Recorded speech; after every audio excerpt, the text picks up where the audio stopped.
Hello and welcome to the STCfit podcast. I'll be your host today. My name's Nat Jurek, and with me I'll be joined by Ben Scott and Jason Galea.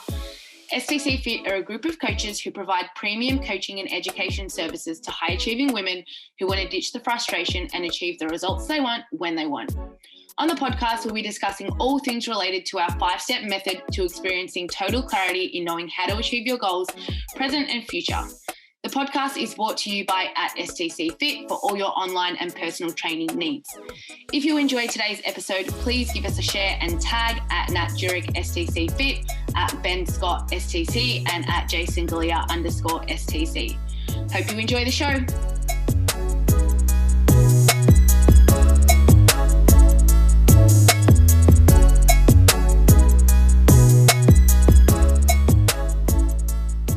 I didn't even know if there is a cloud. Apparently there's a cloud. We could add another problem. We could add the seminar all over again. My biggest fear. Hello, Jason. What's up? Just living my high life in lockdown. Living your best life? Yeah. Living my best life optimal to me right now. I think that's what you should say. To get.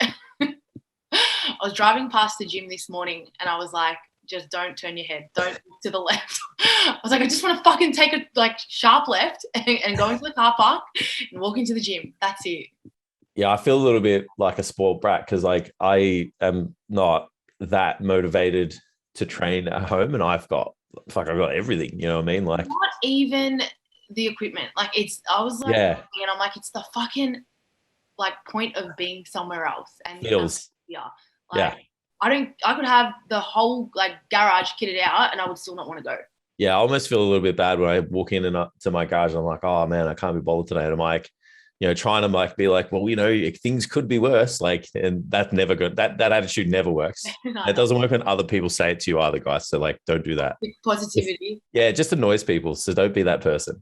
Yeah. But then, I'm like, I agree. I'm like, I need to see people. I need to leave my house. I need to, work out with some mirrors and shit. I don't know. I just need to go to the fucking gym. I was listening to music and it was a really nice morning. The sun was out and I was like, it's not the same. Yeah. The only thing I like about training at home is I can train with no shoes on and I can have a fucking an intraset rave to my music and shit with my dogs. With Nav, yeah. Yeah. I had the garage door up because it was a bit warmer the other day and I was fucking, dancing and shit in between my sets and stuff. My neighbors probably think I'm a fucking weirdo. I mean, they probably already do. It's just probably confirmation now.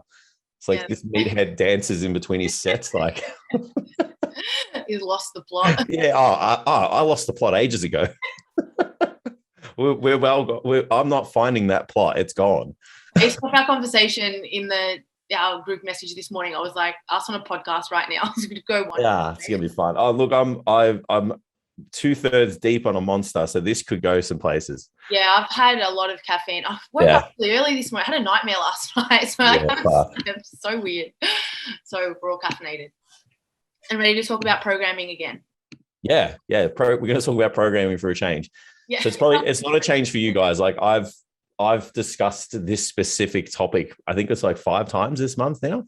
Yeah, in the last 3 weeks. Yeah, so I've done 2 formal workshops on it, written the content for Be Bulletproof, and I did a video dropping on YouTube in the next 2 weeks. So basically, it's really refined for those of you.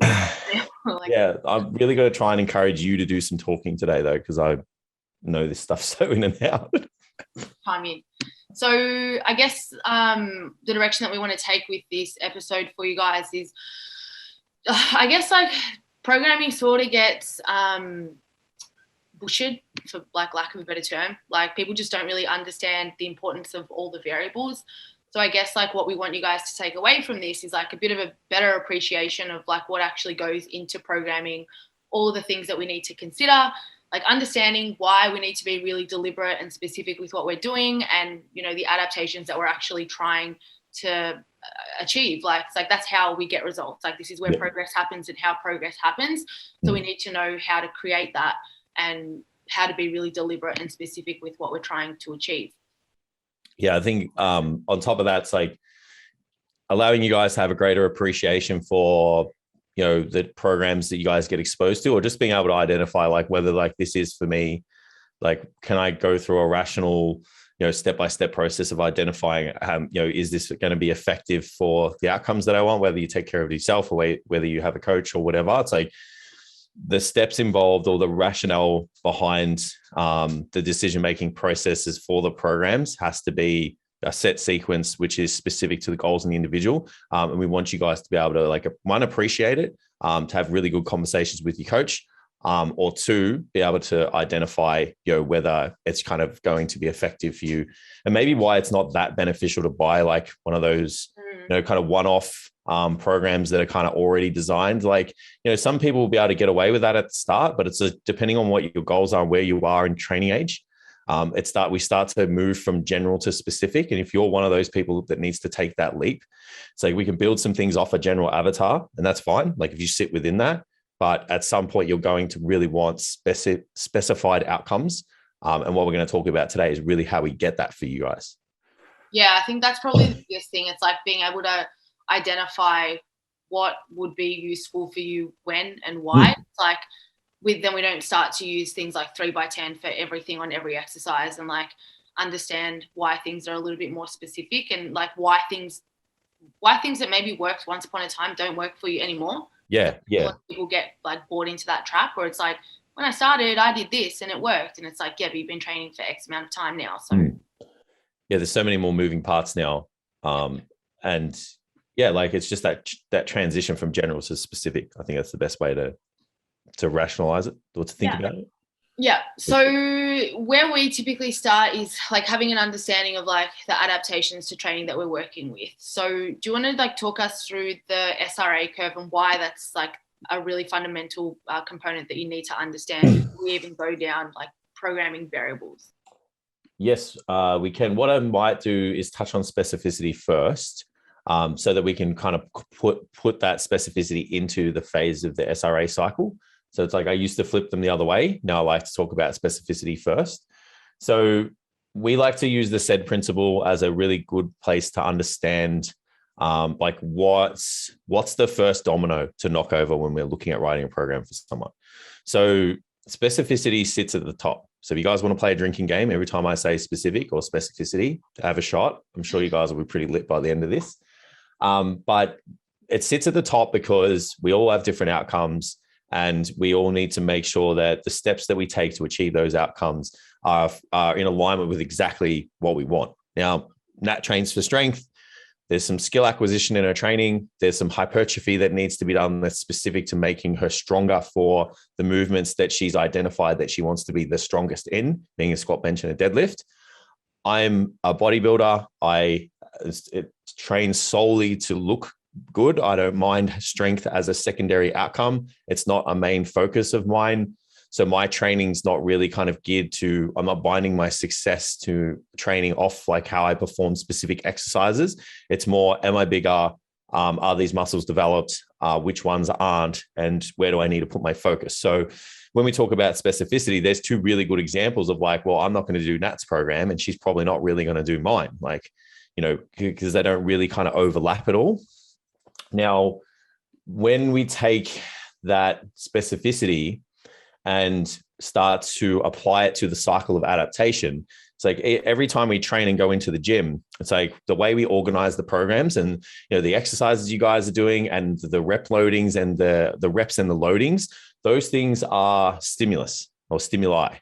So those things are creating these like stresses and shifts on the, I guess like the internal system of the body. So when we do that for a period of time, like we train for a bit, we will start to see like a little bit of fatigue start to happen. And it's like where you couldn't perform as good as you did at the start of the session. Now, that's not a bad thing because that's creating this shift that's going to trigger these adaptations that we want. It's going to make you stronger. It's going to make you bigger or whatever the goals are that you want. So the thing is, though, we need a bit of time. So we need a period where we can recover. And then we need a little bit of a period where we can adapt as well. And then now what we've done is we've had a time to adapt or super compensate, and our baseline performance is now higher than it was previously. So that's the S.R.A curve, and that's the cycle of adaptation. Now, that baseline performance and where and how you guys get better, that's directly related to specificity and the SAID principle. So we need to make sure that what you guys are getting better at, what you guys are adapting to is, in that case, skill acquisition and strength. In my case, it's body composition and, an increase in cross-sectional area of muscle mass. So before we look at, what's the best rep range and what's the best this, those two lenses have to overlap, and you have to be able to see through both of those things very, very clearly. I think this is probably the best place to start, especially if you're a person who doesn't actually have a program right now, because it's like these things can't happen if you don't have that to begin with. This is the starting point before we even look any further into like the quality of the program, but it's like can't actually progress. Like that doesn't happen because this process doesn't have an opportunity to play itself out if we don't have a program to begin with before we go into the gym. Yeah. Yeah. And then I guess taking a couple of steps back, just looking at what are the benefits that a program gives. It's it gives people intent. It gives people an understanding of what's going on. It reinforces adherence and consistency. It's those things sit, top of the pile when it comes to achieving results. It's if you guys don't show up, you guys don't know what to do, those things are going to affect your performance and the amount of, stimulus and shifts that we're creating in your body to adapt accordingly. So we have to make sure that we're really we think about all the moving parts from a lower hanging fruit perspective. Then we get into the nitty gritties, the nuances of the cool shit, what's the rep range, what's the rest period, what's the tempo. But it's take care of the things that matter first. No different to we talk about with nutrition. It's don't take care of your protein and your calories. It's not really going to matter. They're the things that matter. Same thing here. It's specificity, individualization, variety, and progressiveness. If your program doesn't have those things, and it doesn't cater to adherence for the person individually, it's a crappy program. It's not going to facilitate the outcomes that you want. To the best of your ability. And when you hire a coach, when you guys step into the gym, it's do you really want to waste time? Do you want to waste your effort? We talk about this all the time. It's you've only got so much effort to distribute and time you never get back. So you want to make sure you spend it as wisely as possible.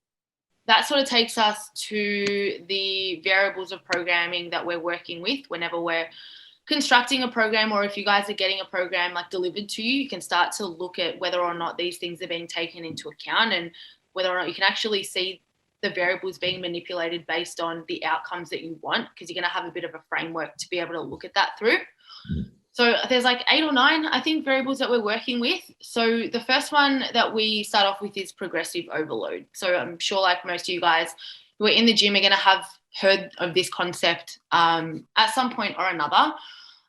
So essentially it's just staying true to both the SRA curve and the SAID principle. It's we need to at some point be or consistently be steadily increasing the stimulus, on our body over time, because our body is an adaptive mechanism and it's going to adapt to, the stress that we place on it.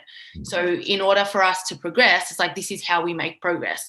It's we need to be continuously increasing the stress on the system so it has something to adapt to. We need to be challenging it. Otherwise, it's got no reason to. We just go on autopilot and it's we just sit right where we are and we have no reason to really change. Yeah, if you're that person that writes their workouts, their weights in before or at the end of a session, for what you're going to do, it's you're not really adhering to this really important element to, progressing yourself and getting the results you want. Like Nat said, if your body can meet the demands of the movement now, you're not stressing it enough to shift it towards, progressing and dealing with the demands in the future.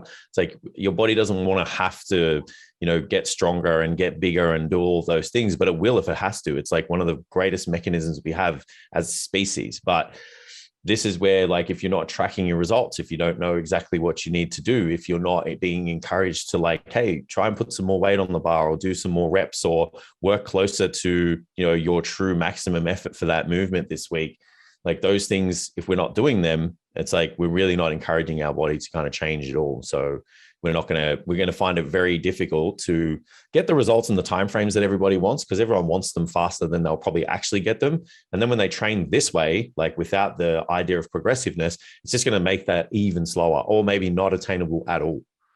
Yeah, I think when it comes to progressive overload as well, a program is important because you can start to broaden the lens and look at things over a period of time as well. Because it's not necessarily every single week across every single exercise are going to see that on a week-to-week basis. And it's like, that's not as acute. You especially see it when people increase the load, but the rep range goes down because they can't, complete it to the same rep range as the week before. And it's like, yeah, but if we like look out across like an 8-week time span, it's like by the end of that, you want to be moving more weight for the same amount of reps that you were in week one. And it's like, okay, cool. Like that's staying true to that progressive overload principle. So I think also being able to have a program there is like, super important because you can broaden the lens and actually see what's happening across a longer time frame rather than just being so acute and like day to day. Yeah, it's important to look at things in an acute scenario and a broad spectrum, like chronic scenario. So no matter like whether it's your nutrition, your check-ins, your check-in data, your body composition data, or your program data, like you need to have the ability to stretch it out over a period of time to, reflect and review and maybe implement whatever you need to implement. And you also need to be able to kind of directly reflect on, what to do individually, the individual performance of the session and over the training block as well. So yeah, very, very vital information. Yeah. So in terms of like how we would do this, traditionally it's going to be reps. So like I mentioned, we're going to increase the rep range like as we go across weeks of a phase. Whoa, it just started pouring. I got distracted. Secondary is resistance. So adding load, obviously, for those of you who are in the gym right now, sorry if you're not, it's going to be a bit of a trigger point. And then we've got time and frequency here as well. So these are going to be a little bit more specific circumstances, maybe based on the goal of the individual. Where we would start to manipulate like decreasing rest periods or increasing frequency of like training days to add to that progressive overload over the course of a program. Yeah, I think traditionally like reps and resistance is going to be like most people's places to start. You don't have to run them independently. You can run them at the same time. You can run, once you tap out in resistance, you can start adding reps. You can add reps up to a threshold. Once you're at the top end of the threshold, you can increase the resistance and maybe taper the reps down or complete as many as you can with that new level of resistance and then accumulate reps to increase it. That's going to be the most traditional way to do it. There's certain circumstances where you can start adding time, like even now, like thinking about time in terms of bouts of exercises, especially at home and stuff, could be considered progressive, especially if you like increasing the time of the bouts themselves. Reducing rest periods and stuff is favorable in some circumstances, not every circumstance. And then when it comes to frequency and stuff, like I personally think that progressiveness and frequency works better from mesocycle to mesocycle. So program to program, it's like, you might start off doing like 2 exposures per muscle growth, per muscle group per week. If you did want to go into like, a specific phase where you're kind of targeting specific tissue, for example, then you would add another exposure in the week for that. So it's like you've progressively overloaded that stimulus for that acute period of time. So yeah, there's different ways to do it, but most people traditionally will find most of the success with the reps and the resistance in the resistance by progressing them. Cool. So the next one that we look at is rep ranges. So this is probably one that just gets butchered the most in terms of like generic approach. It's like everything's 3 times 10, like 3 sets, 10 reps, that's it, no matter what the goal is. And then you sit back and wonder why the fuck you're not seeing progress. So I think it's important to understand that like rep ranges are not just there, like they're not just there for no reason. It's like it's a direct reflection of what you're actually trying to achieve. And the goal, the end goal that you're actually trying to achieve, or the adaptation that you want to deliver that result is going to happen as a result of the rep ranges that you're working within. I think that just goes over everybody's head. It's just like, I don't know why I'm actually doing this for 10 reps, or I don't know why I'm doing this for 20 reps. So I think it's important for you guys to have an understanding as to like what actually happens, which is where we go into like, the adaptations that happen when we're working within certain rep ranges so that you can, achieve that end result that you're working towards. Yeah, and I think again, it's most people when they're in that general approach to training will respond to anything, so they're going to get away with like doing any rep range for any exercise, and they're going to achieve some strength, they're going to achieve some muscle development, and they're going to get away with like doing a lot of things that are not optimal and still get the outcomes. It's like that's one of the beauties of training at the start. It's like as long as you really kind of execute or are working towards mastery in your technique, you're not going to get fucked up, you're not going to get hurt, and you're going to get good results. But it's like, again, taking that jump to a specific scenario with specific outcome for a person. So it's like that next step that you guys will need to take. You will get to a point where you won't be able to, I guess, like progress at a rate that's you're acceptable for the outcomes that you want. That's when we have to start to get specific, and like rep ranges will stress the system in a specific way because we're using these rep ranges with different levels of loading. And it's the different levels of loading that are challenging that system in separate ways. We've got the ability to challenge the nervous system in certain capacities when the load is really heavy. We've got, different abilities to challenge the system to coordinate movements and get really good at skill of an exercise within a really certain window, range of weight. So it's like, it's optimal to sit within this range. It can't be too light. It can't be too heavy. So it's like, is that viable for someone's goal? In that case, it is. Then we have to look at it from another perspective of like, if someone's just solely looking for aesthetics, it's like, okay, well, at the start, you can definitely kind of put muscle on progressively overloading in a wide variety of rep ranges. But it's like, if you do too much heavy work, that's going to beat the shit out of your body. So it's like, then can you adhere to the volume that's required to grow? That's going to differ person to person. And then, is doing 20, 25, 30 rep sets really that viable for someone who's trained and strong? It's like, for me, I'm going to get bored doing that. It's like, it's not really my muscle that's getting fatigued when I quit. It's like, it's just going for too long and I can't be bothered doing it anymore. Yeah. So it's like, is it more viable to work within a more narrow rep range for someone who's more trained? Is someone trying to increase work capacity and energy expenditure to drive, body fat loss with an energy deficit? It's like, cool. So they're going to be swayed more towards higher rep ranges, maintain the lean body mass, progressively overload, do all those things. So it's very specific to the goal. It's very specific to the client. And we need to understand that like we're stressing systems out in different ways when we're exposing ourselves to different loads, and the duration of the set is going for a specific amount of time. So this is where I could talk about this forever, but it's the meat and nuts of like specificity and program design. When you look at the variables, your rep ranges and your loads are the most important thing.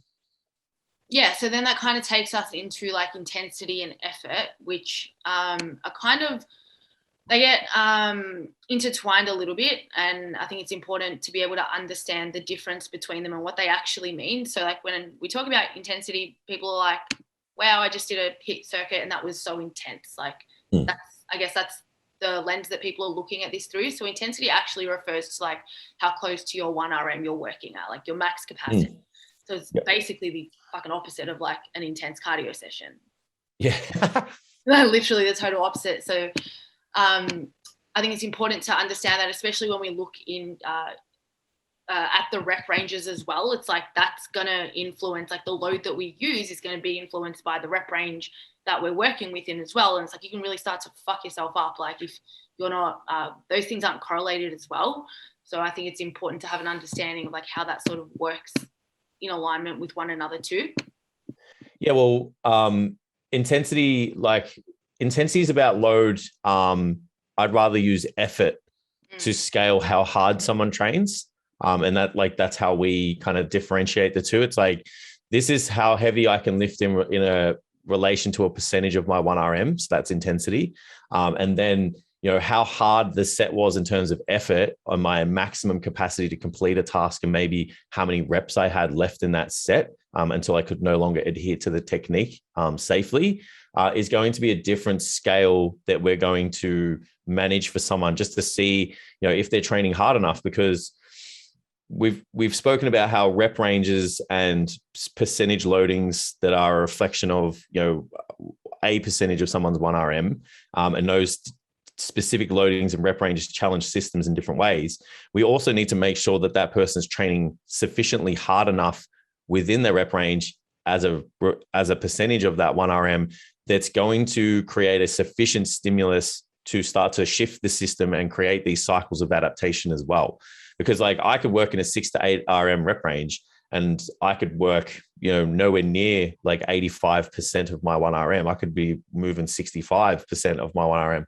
And it's like, that's not really that hard. Like, that's not really going to elicit a great enough response for me. So if I'm, saying, oh, it was really hard, and it's like, but if I did, completed a set of 6 to 8, and then someone put a gun to my head and said, do another 6 to 8, and I did, it's like, you're doing 50% of the load that you could possibly do. So Yeah, it's like, are you really training hard enough? Like, so that's where having a scale of effort and teaching you guys that scale of effort, which is a skill, is a really valuable thing to do. Because if you're not flying high enough to the sun and you're not getting a good enough stimulus to adapt, again, we're not encouraging that change. I think something that's really important as well is like when we're using these terms, we're all speaking the same language as well. Because like you see people say things like, oh, I did a really heavy set for like 15 reps. And it's like, was it heavy? Like in what language, in what context? Yeah. I think when we have an understanding of what intensity is in relation to effort and how we're sort of measuring that, then we are all sort of looking at things in a uniform way and we can decipher what we're actually doing. Yeah. So in terms of effort, there's a few scales that you can use. So we use the rep and reserve model. You can use RPE, percentage of 1 RM, but we use rep and reserve, and a combination of RPE we've used as well. Definitely.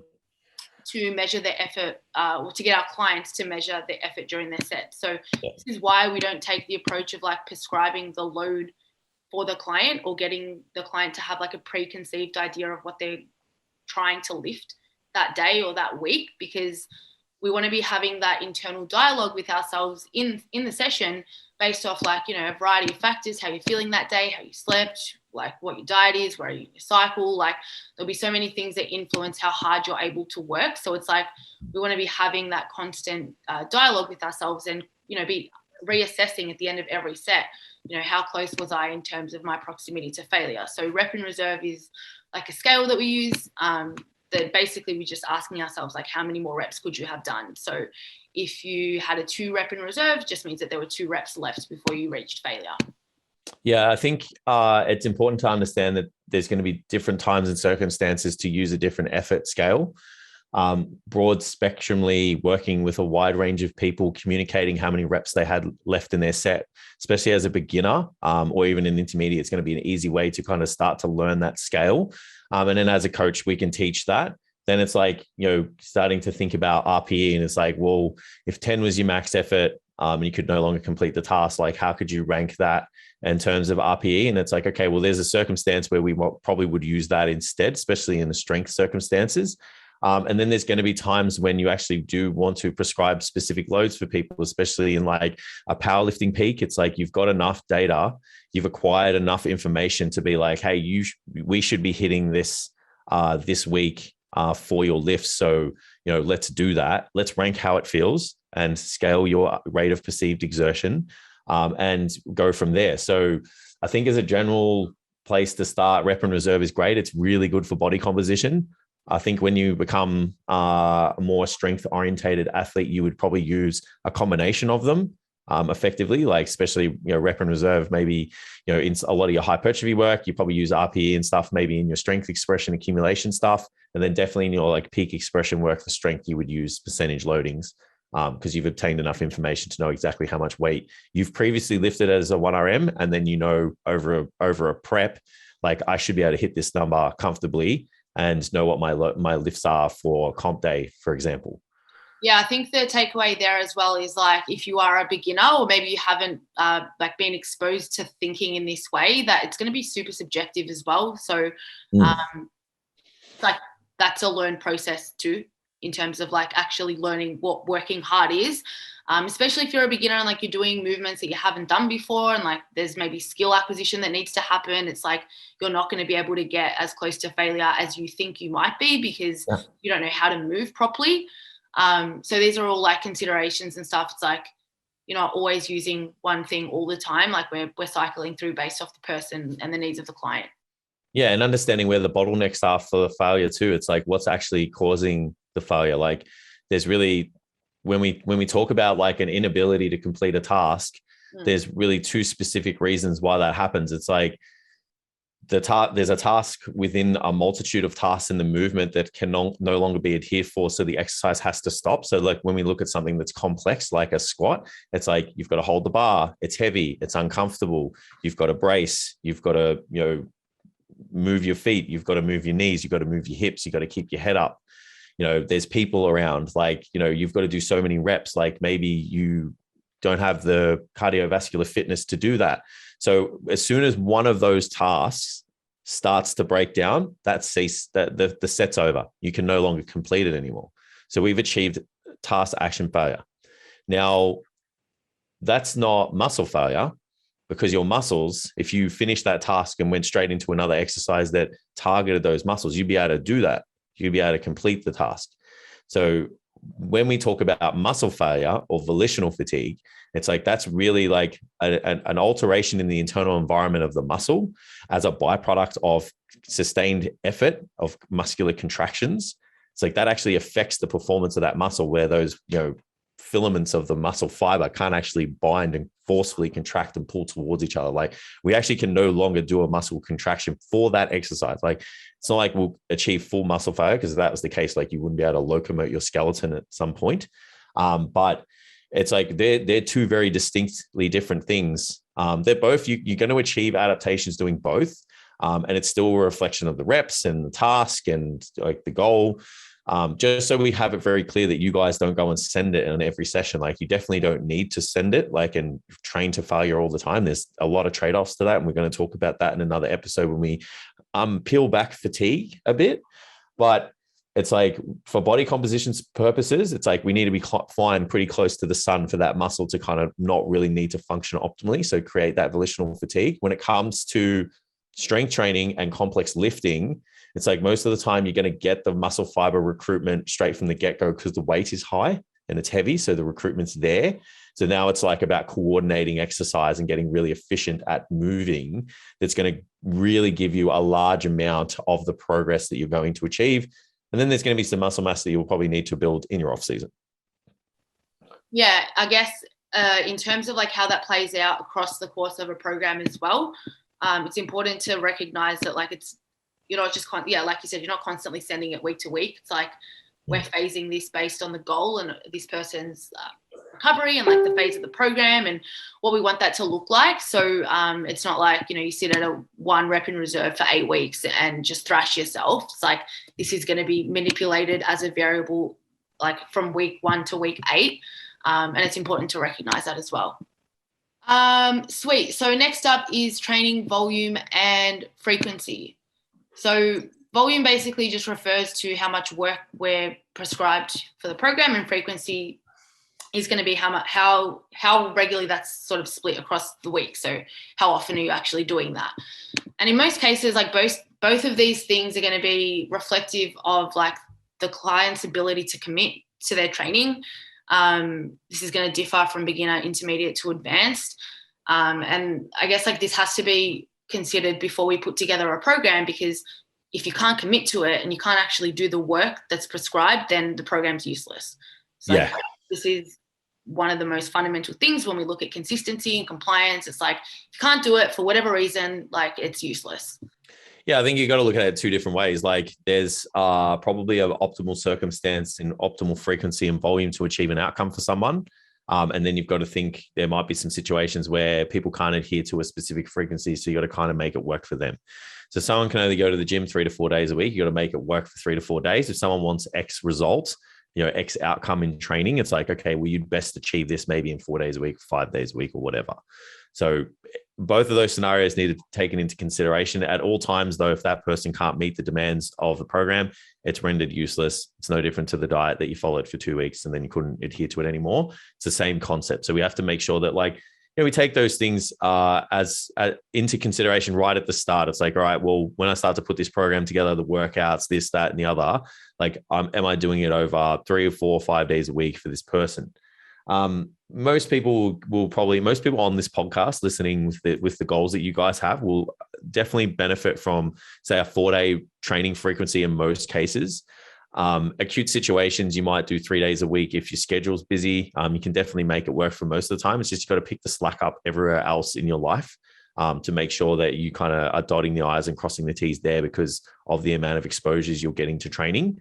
And then, like if you're body composition focused, like you could probably get away with 4 to 5 days a week training, generally because like the weights are lighter, you distribute workouts differently. So you can kind of go into the gym and kind of execute movements that don't affect the recovery of other movements that you've done previously, and those kind of things. So yeah, it's like specific to the outcome, but most people get away with like, achieving the outcomes they want, doing a 4-day to 5-day a week kind of frequency in a lot of cases. And then when we talk about like allocation of work, and then specifically it's like, how much volume someone can do in a week. And it's not just a week. It's like, how much can they do in a specific movement pattern, and how much are they going to do in a specific muscle group? Like, there's a lot of nuances to this, and it's dependent on the training age, and it's dependent on how strong you are, and it depends on how much muscle mass you have, and it depends on what you look like. When you're looking at the lenses of like what we're really going to program for people like you guys, is you just want to look good and you want to be strong. So the decision-making for that is really different, like in terms of how much work you guys do on what.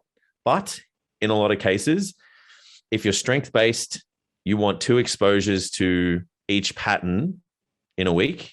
So 2 squat patterns a week, 2 bench patterns a week, 2 deadlift patterns a week. Like as a minimum, you want at least 2 exposures.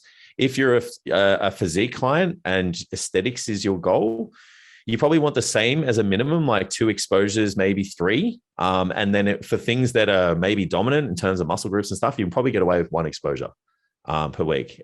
So it's just about like learning the dose and understanding like, more work to a degree will get you a better outcome, providing you can recover from it. But sometimes less is more as well. So it's like, unfortunately, there's no absolutes. But we can only just play out like the variables and give people situations and go, oh, this might be me, or this could work for me. Yeah, like most things, it's a hypothetical. Yeah. Like it's the best logical decision with the information we have. Yeah. See how it plays out. Can you recover? Are you making progress? Yeah.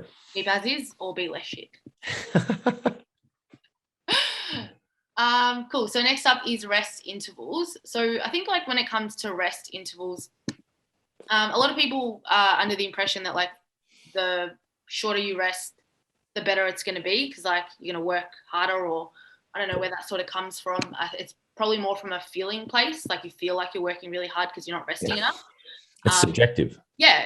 And it's one of those things that really starts to influence your quality of like your training sessions and like each set, especially if you're starting to like eat into your rest periods set to set, and it's impacting like you're going to have to reduce your weight because like fatigue is onsetting sooner than what it normally would if you were well rested. So for most people, like it's a question that I get asked a lot. It's like, how much should I be resting? And it's like rest within 2 to 3 minutes if you are like a body comp client, sufficiently so that you can perform the next set to the same quality as the previous set.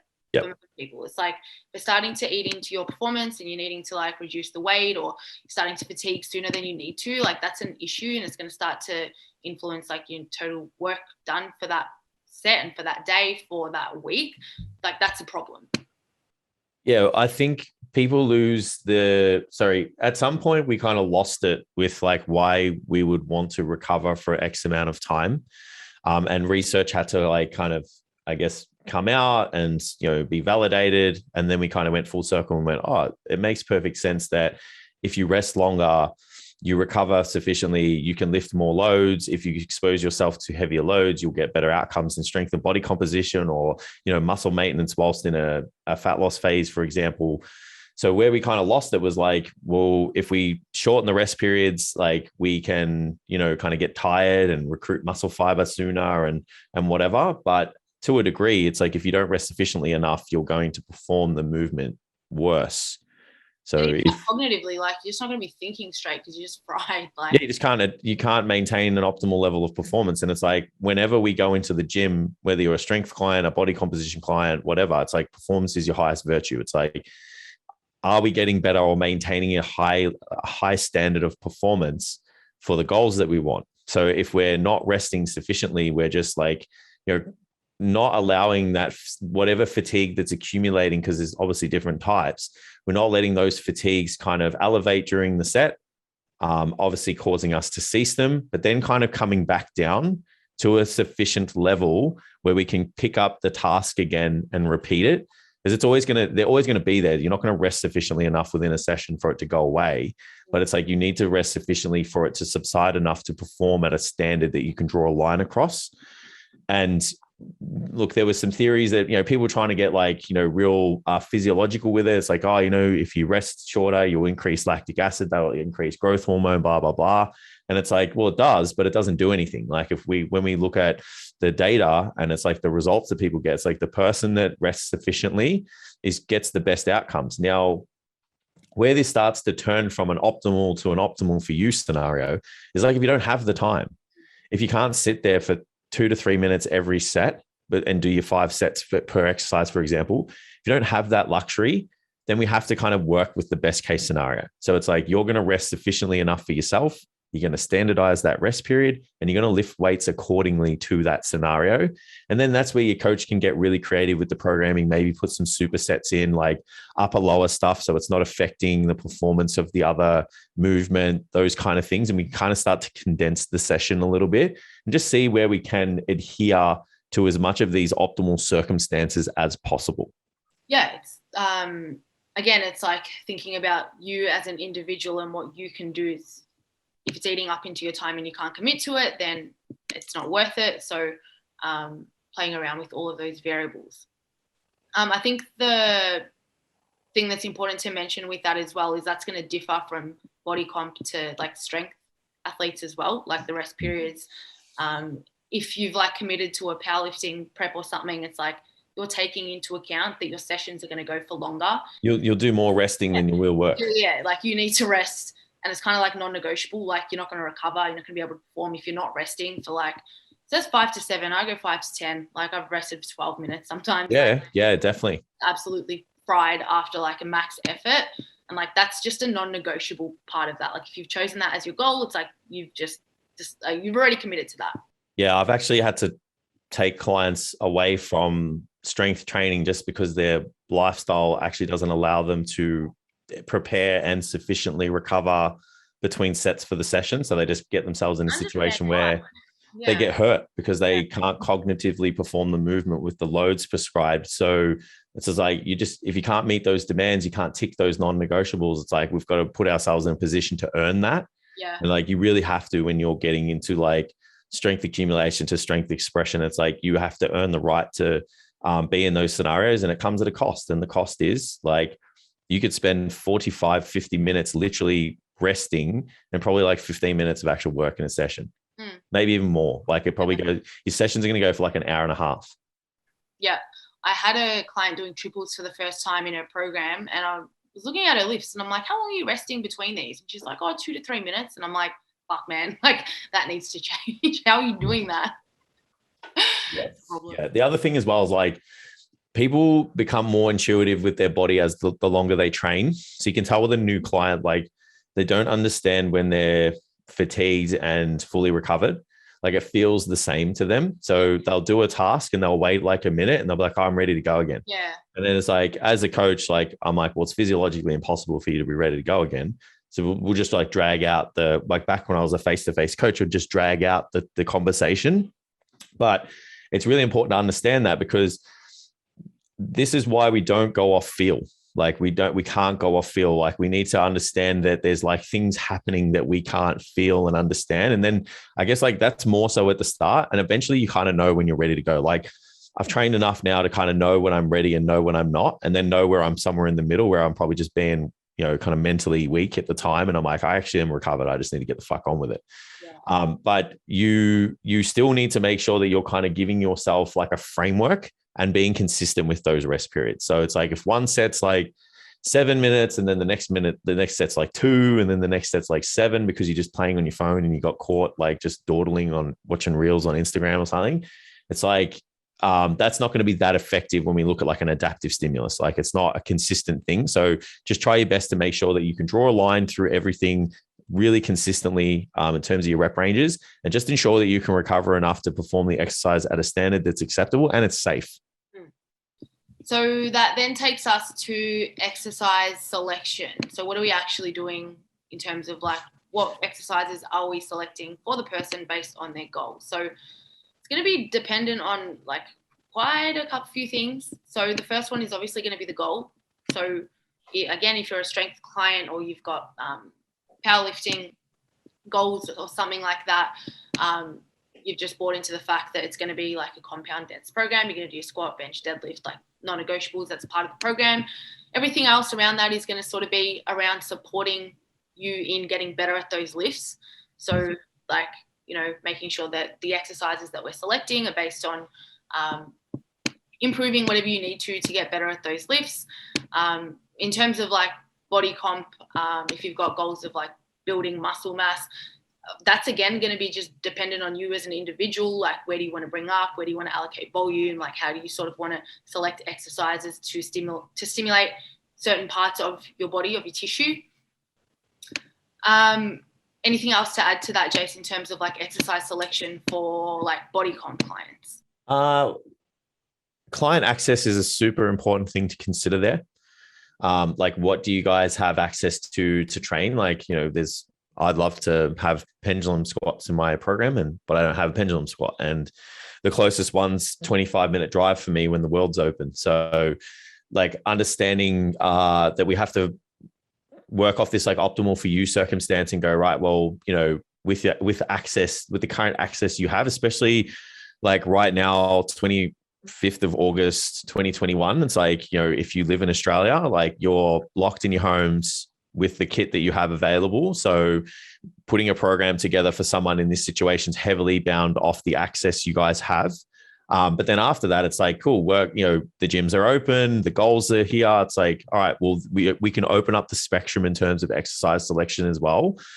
Skill of the client is a super important thing to understand. Like, you know, if someone's newer to training, they're not going to really be able to coordinate their movements very well. So doing a large portion of complex movements in their training is going to be a really difficult thing to adhere to at a sufficient kind of, I guess, like proficiency.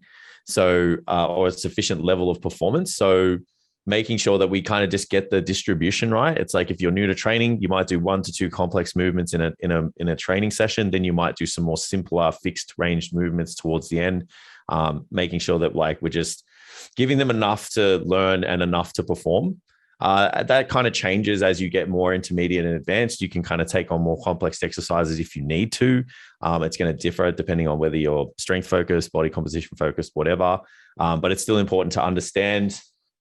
And then just like how fatiguing that exercise is too. So you got to understand that like there's a stimulus to fatigue ratio that's going to be different from exercise to exercise. So like, you know, let's just use something like a deadlift, for example, right? It's going to create a huge amount of stimulus. Like, it works pretty much every muscle in your body, like whether it's either stabilizing or it's actually contracting and moving, like, you know, lengthening and shortening to lift the weight. So it creates a huge amount of stimulus, but the cost is the fatigue that it surmounts. So, you know, how much other like super taxing work are you going to put in that session when selecting those exercises when you've got something like that in the session? Like, is it even valuable to have that exercise in there at all when you actually look at the overarching goals for people and kind of just where they're at?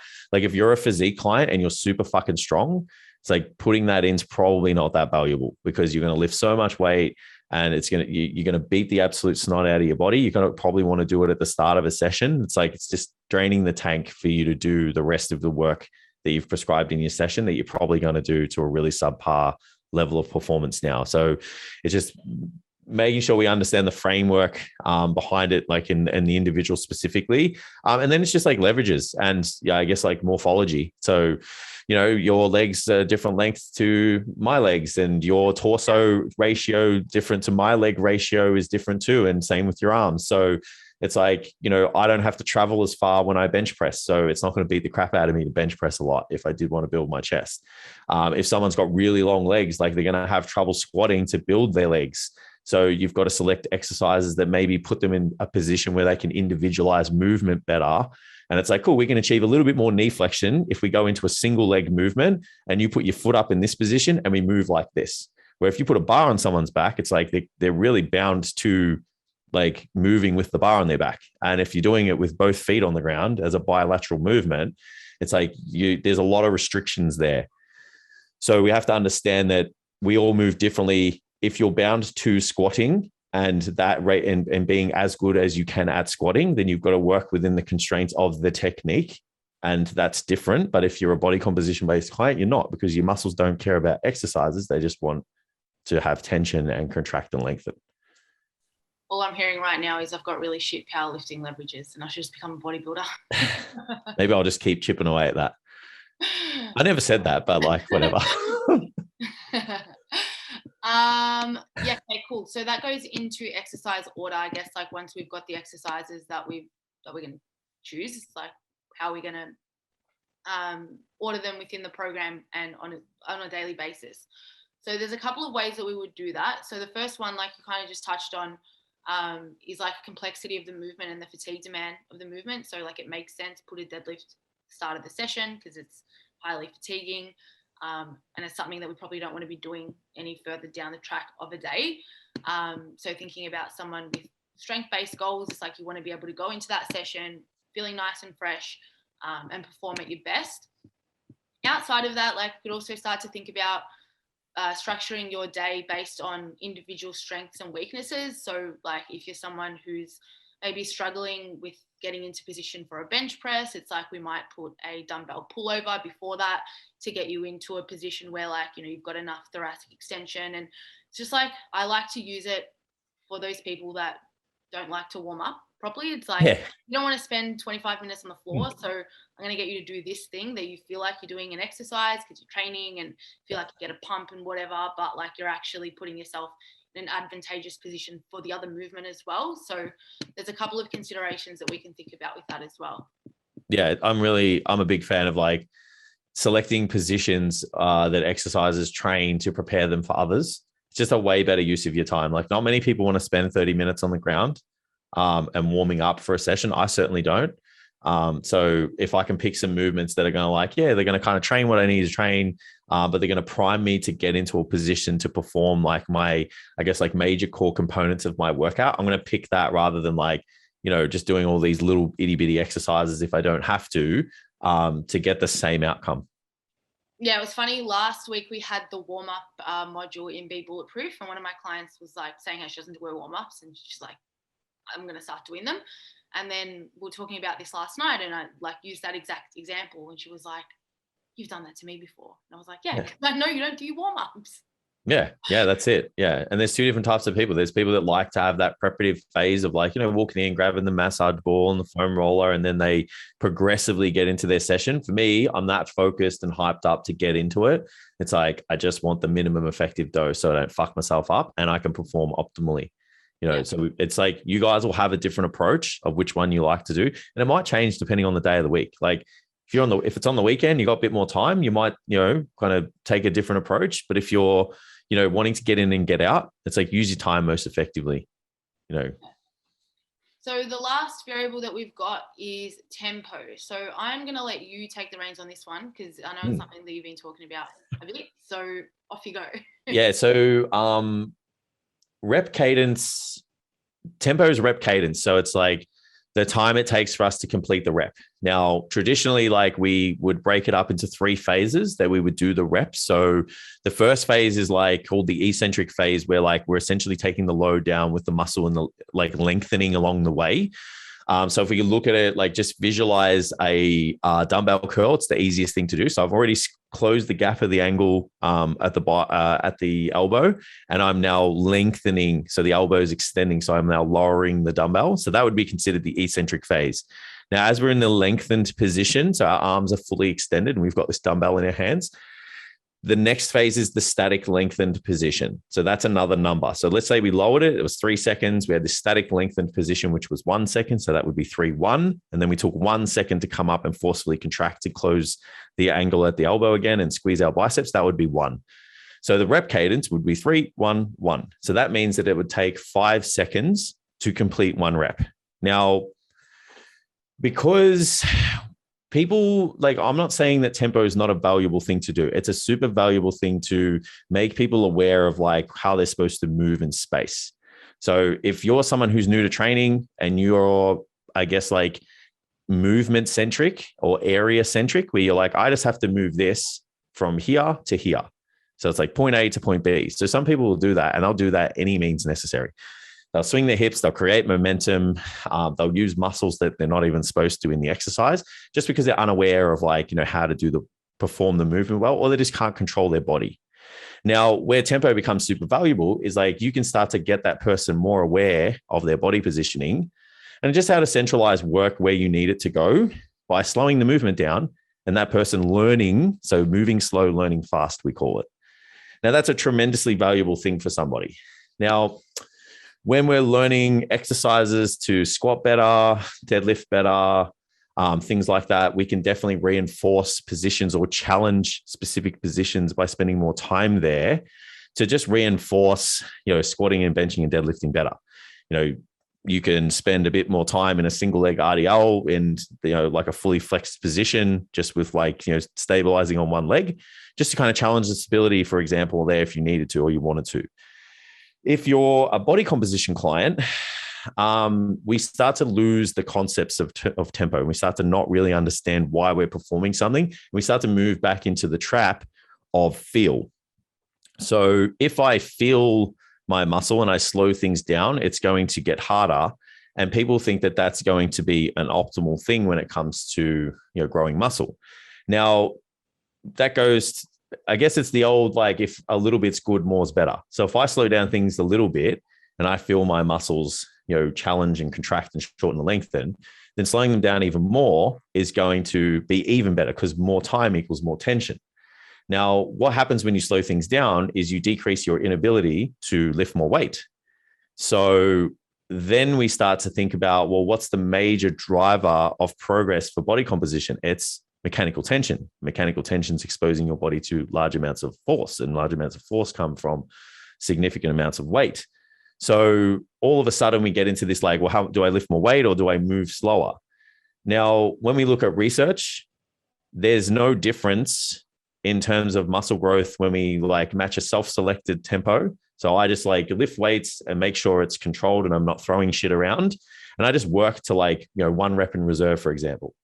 If I pick the tempo of that same weight and I did a 6-second rep, as long as I worked to 1 rep in reserve, I'm going to get the same amount of muscle growth. So we've got to start to think about it. It's where does this tempo sit for people on the spectrum of their training age, their skill, the exercise, those kind of things. Now, I'm not saying it's not a valuable thing, but it's not something that you just gospelly need to have in your training. I can tell you now, if I give you a 5-second rep in your program and I say to you, Nat, was every rep of those 8 reps 5 seconds? I don't even need to ask you that question because I know that's not true. Yeah. So we're now starting to put in a variable that's super inaccurate to adhere to. So it's unless you get a metronome and everyone buys a metronome and puts it next to them when they train, and it's and it's okay, well, did I do 1 rep then? What the fuck's going on? So yeah, it's and then we can start to think about characteristics of muscle fibers. And it's fast twitch, high threshold motor units and fast twitch muscle fibers make up a large composition of your muscle mass. And they are the ones that contract forcefully and move lots of weight and are very responsive to strength and muscle size. If you move too slow, you won't ignite those. The threshold's not high enough. Remember, it's high threshold. So if the threshold isn't great enough, they don't turn on. So these low threshold motor units that are meant to slowly, less forcefully contract and just do that for longer periods of time, they'll take over and do the movement, but they're not really that responsive to strength and they're not really that responsive to growth as well. So it's it's a tool, use it how you need to. Obviously, you guys can tell how passionate I am about delivering it because it's a total misunderstanding of just what it's for. And just people think more feel, more tension, more muscle, and it's not necessarily the case. Yeah, most of the things that you say, don't chase feeling. That's all you're really doing with it. Yeah, this thing, you don't have to chase feeling when you just work with the things that matter. It's lift things safely, make sure there's minimal momentum in the movement, because if there's no momentum, it just means that your muscles are creating the force to control the weight. But it's just don't take the shit too far. You don't need to take it to the point where it's every single rep needs to be 5 seconds and that's an optimal tempo for whatever. We haven't found an optimal tempo yet. There's no optimal tempo for hypertrophy right now. So we can't really frame our decision-making off anything else but the data and go, cool. So if I work within the proximity of failure that's required to, elicit the outcome, And if that person's in a position where they don't need to work on the skill of the exercise, I might not need a tempo. But if that person's not that new to training and they don't understand how to control themselves, I might add a tempo in and just make sure that they're controlling that load that's, stimulating the tissue that we are intending to, and they can still work to that proximity of failure and get the same outcome. So it's a tool for a coach or an athlete. It's not gospel. Yeah. That's where I sit with it. Yeah. I agree. I think I like it for the skill component. Yeah. Slow learn fast. And like outside of that, it's just so hard to manage. Like you said, like you prescribe a tempo for the skill and you watch a client do it and they're like flying through it anyway. And I'm like, no one listens to it anyway. Like it's so hard to monitor and manage. Like the best example is if you look at the second phase of the physique program for our online dashboard. So it's like that's built off an avatar. It's built off a typical client who wants to look better. So taking them through foundations is like, here are the major movement patterns that are going to, grow the muscles that you want to look the way you want to look. The next phase is time under tension. And it's like, okay, so we've understood how to move in these muscle group patterns. Now we need to actually make sure we feel them and control them and perform our movements to stimulate the target tissue. To do that, we've added rep modifiers and time to make sure that person controls that weight by moving slow and learning fast so that they can effectively work out when they do their reps. But then after that, it's like we don't really spend much time on it. Like we do maybe one set here and there or one exercise here and there, but it's not a gospel. It doesn't sit. And like we've got tremendous results, doing that, because it's not one of those things that's the lower hanging fruit. It doesn't sit at the bottom of the tree. It sits at the top. It's like, it's a variable, but it's not that important. If it's not there, like if the top of the tree is not there, the rest of the tree is still there. It's way more important. Yeah. So, yeah. Well, we'll leave that there because I think that you could talk about that forever. I have talked about it. So can you guys tell that I've delivered this like 500 times in the last 4 weeks? I said, well refined by the time This is probably the best version of it. So if you guys are listening to this, like you got the best description of the content. You're welcome. Thanks, Jason. That's a pleasure. All the groundwork for the last 3 weeks. So hopefully by now you guys have like a really good understanding and you can sort of take this away, like analyze your own programs, have a think about what you would be using in future if maybe this stuff doesn't align with what you've got right now. If it doesn't, we've just launched our Lean and Strong Blueprint. So it actually takes into account all of these things and rationalizes it for you as well. So what this is an 8-week strength hypertrophy program that you guys will be able to take away. And there's an education component to it as well that basically rationalizes all these components and why you're doing these things within your program. So you guys have a really good understanding of why, and you can go away and execute that to a high standard. So Jace put that together. So it is very high quality and I want to do it too. It will also get access to a nutrition calculator. Is it, Jace? Yeah, so I've obviously making sure that we're complementing the training with the right nutrition for the goals, like the specific outcomes. So you guys will have your ability to prescribe your own macros based off your own physical characteristics and goals and stuff. Select your own macronutrient distributions based off the framework that we provide, again, for those goal-specific scenarios, and then work towards making the right adjustments and stuff for the plan that you have for that 8-week period of getting lean and strong. Yeah, so that's the program itself. You guys will also have access to the education platform that will take you through the squat, bench, and deadlift modules. So you'll learn how to execute them and you'll get your data tracker as well. So you can track your results over the 8 weeks and know what to do when things hit a wall. So if you are interested, if it's something that you guys want, you can go to the link in our bio over on Instagram and you can apply for it over there, I believe, or head to the website, STCfit online. If you like this episode, if it hit home, take a print screen and share it on your stories. You can tag me at @STCfit, at Jason Galea _STC _STC, Jason Galea _STC. You and Ben have like just different ones, and I will. Yeah, because Ben's got a short name. I've got a long one. Ben Scott, Jason Galea. Like I've got like this, like so much word. I have to break up the To break up the STC, you know. I think next fortnight we'll be back with our nutrition episode. So that'll cover our 5 pillars. So we'll be back with that next fortnight. I think it might be Ben. Jess will be out. So we will see you guys then. Thanks, guys. Enjoy the episode.